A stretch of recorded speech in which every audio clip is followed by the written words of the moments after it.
Mao gini kinabuhi guys, basta kanang wala kita kwarta ani manang kamot kita kanunay. Unya sa atong trabaho guys, dagantay maayo nga mga nabuhat. Pero sa isa nimo kamali guys, istoryahan sa tinuod. Sa isa nimo kamali daghan nimo ang maayo, isa kamali daot na kay ka. Mao nay pinakalisod guys kung manarbaho ka. Muna nga kita mga trabahante, maning kamot kita nga makatigom, maghinahinay tag-invest atong kita. Unya atong naon pag-ayo nga kanang makaput up ang negosyo nga atong kagalingon kay para kita na pud pohon mahimong amo. So kung pohon kita mahimong amo, dili pud ta ingon nga magsipsip magdinaotay.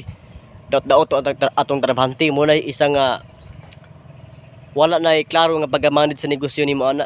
Ang imong negosyo ana kung di ka kabalo sa imong tao babangkrap gid ka. Mga tarungon og dala ang atong mga trabahante dili kay daoton. Daghan ha naunaan mo. Daghan kay gibuhat nimo nga maayo pero sa isa nimo kamali.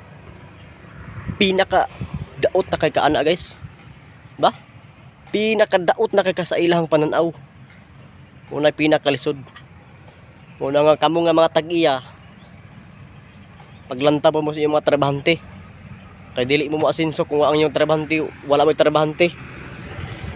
Oh, wala mo trabahante nga motabang wala sa inyo ha. Bisa pag nagsweldo mo, di gid mo put up ana, di gid mo asinso. Muna nga tarungan ninyo mga trabahante kamo mga na kaayo ra gid ninyo dai. Mga ulul. Tabugok. Wala.